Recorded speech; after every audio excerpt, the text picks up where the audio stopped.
Mesdames, Mesdemoiselles, Messieurs, bonsoir et bienvenue à votre 21h30 de ce samedi 18 Ramadan 1434, ce qui correspond au 27 juillet 2013, les principaux titres du journal. Des visites achevées, celles que plusieurs ministres viennent d'effectuer à l'intérieur du pays pour lancer des nouveaux chantiers, s'informer sur ceux qui sont en cours et s'informer aussi sur les conditions de vie des populations et sur leurs problèmes. Un anniversaire, celui de la décision présidentielle concernant la pêche des poulpes dans le cadre de l'accord entre la Mauritanie et l'Union européenne.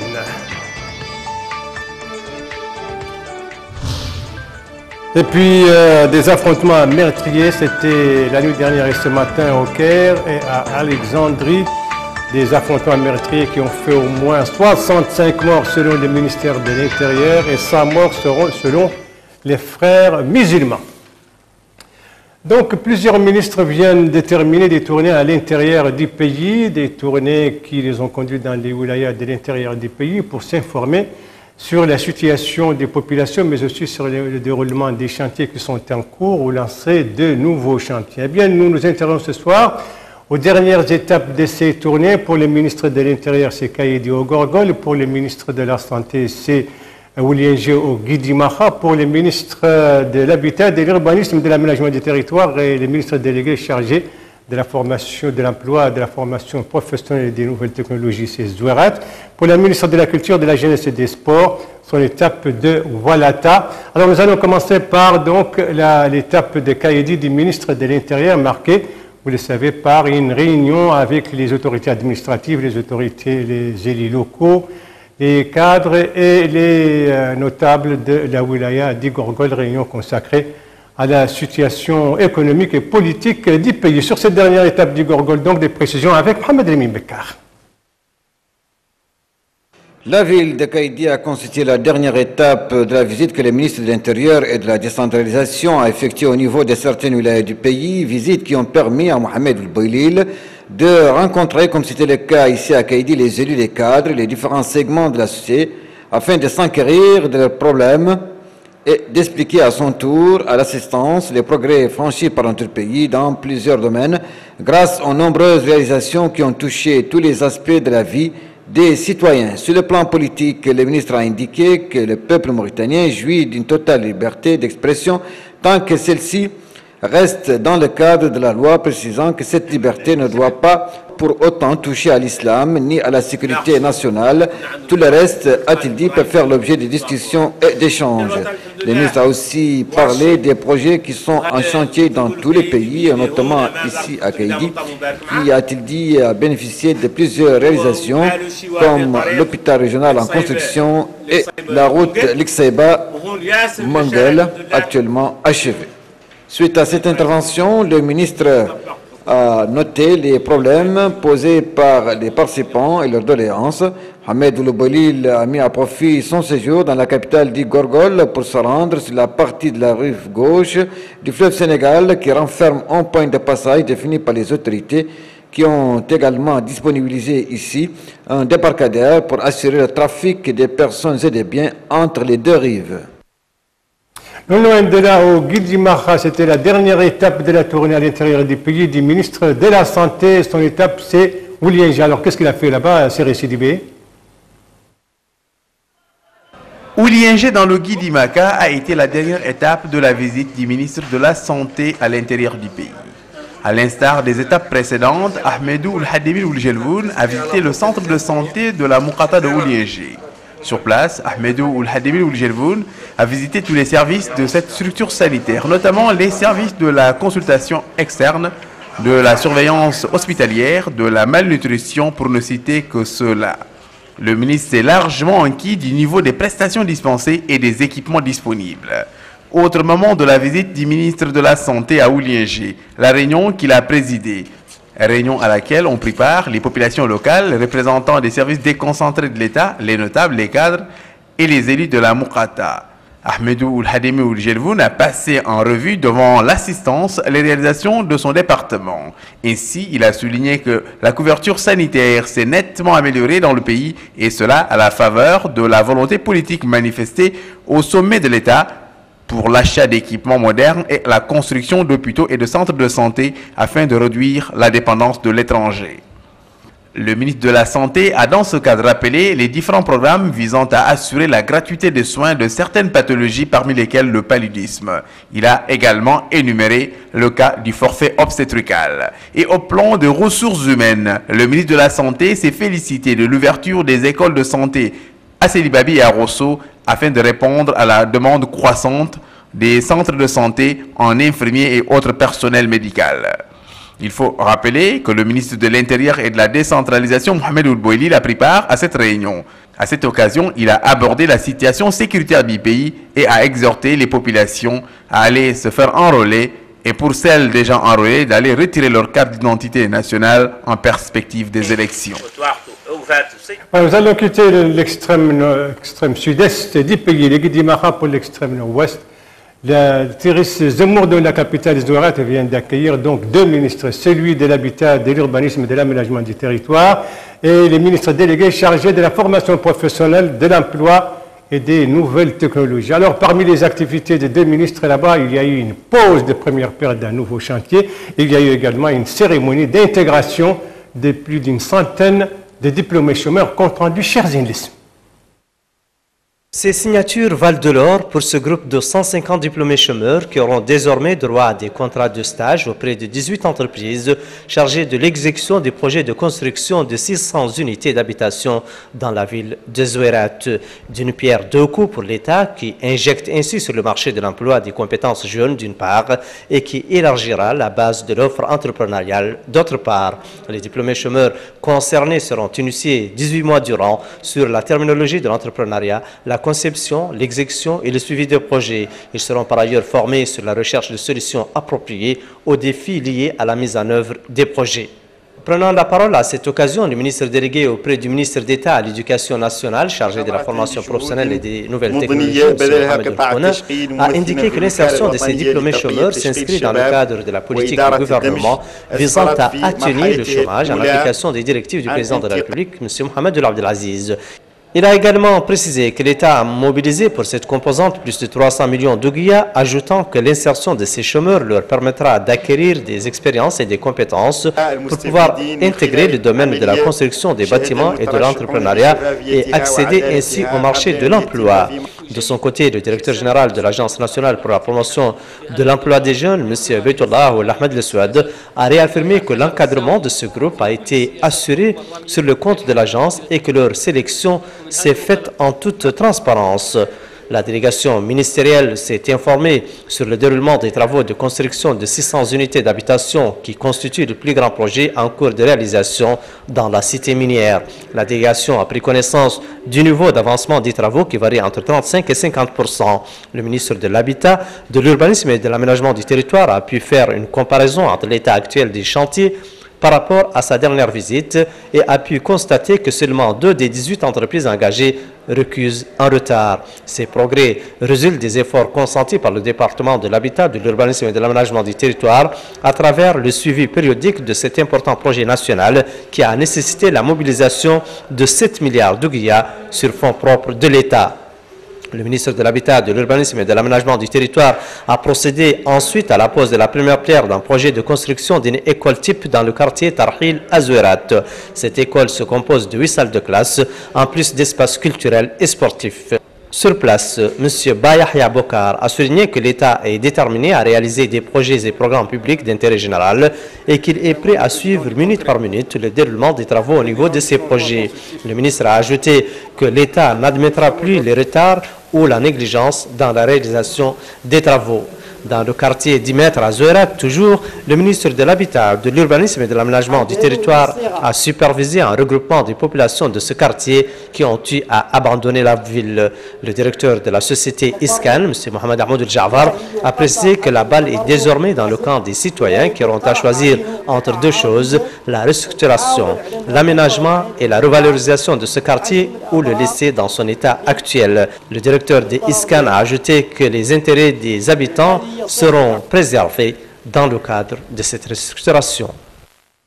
Voilà, parmi les ministres qui étaient à l'intérieur, il y a évidemment la ministre de la Culture, de la Jeunesse et des Sports. Et nous nous intéressons ce soir à son étape de Walata dans le Hod des Chartiers, une étape qui a été mise à profit pour s'informer justement sur les préparatifs du Festival des Villes Anciennes, 4e édition que Walata doit abriter prochainement. Compte rendu donc de Ahmed Seyer et Sidibé. La ville de Walata se prépare dans 6 mois à accueillir le Festival des Villes Anciennes. C'est dans ce contexte que la ministre de la Culture, de la Jeunesse et des Sports est arrivée dans cette ville chargée d'histoire. Sur place, Madame Lalla Minchriv a visité l'ancienne ville et ses symboles, la mosquée, la bibliothèque et le musée. Au musée, Lalla Minchriv s'est particulièrement intéressée aux manuscrits et aux objets d'art soigneusement conservés en raison de leur valeur incommensurable. Toujours à Walata, Madame Lalla Minchriv a présidé une réunion avec les populations locales.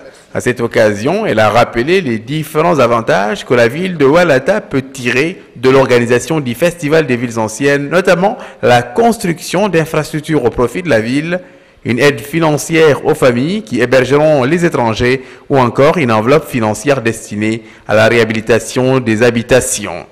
Madame Lalla Minchriv a également distribué des équipements de sport à la jeunesse pour les encourager à la promotion de la culture de la jeunesse.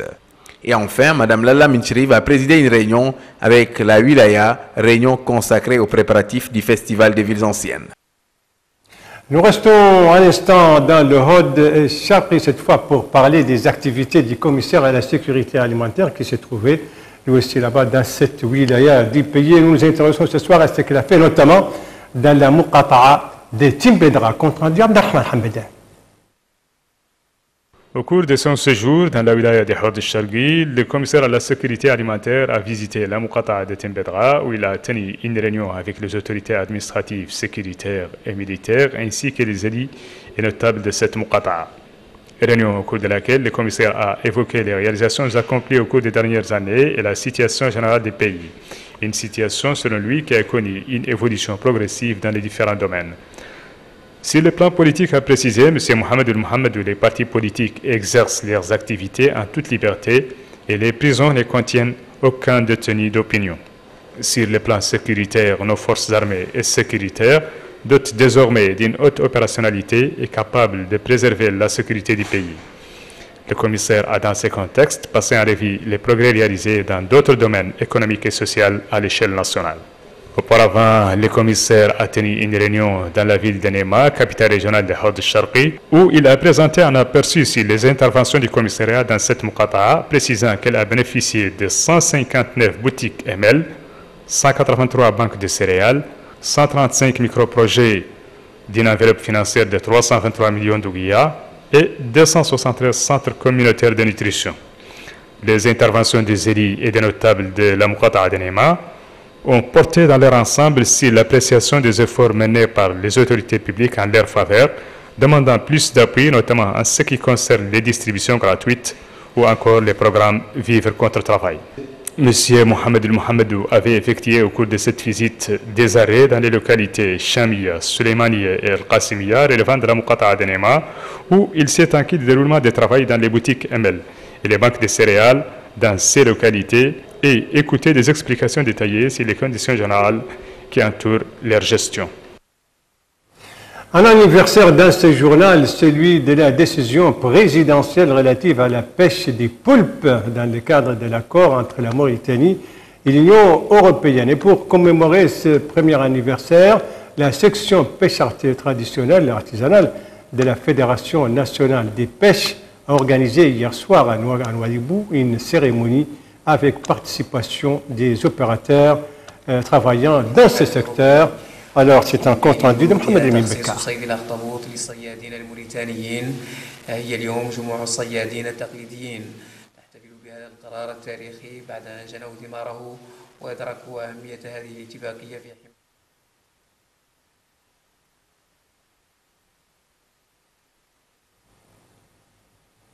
En principe, nous devions avoir un élément de Mohamed Emin Bekkar sur cet anniversaire donc et sur cette cérémonie organisée par la section des pêches traditionnelles de la Fédération nationale des pêches. J'espère que cet élément est prêt. Mohamed Emin Bekkar.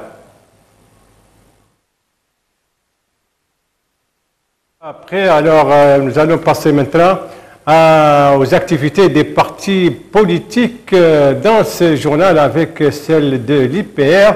L'IPR, l'Union pour la République, l'IPR donc avec le lancement d'une campagne de sensibilisation consacrée aux femmes, campagne pour accompagner le RAVEL, le recensement administratif à caractère et à vocation électorale, qui vient de démarrer. Eh bien, le lancement de cette campagne s'est déroulé ce matin au siège de la Commission nationale des femmes de l'IPR.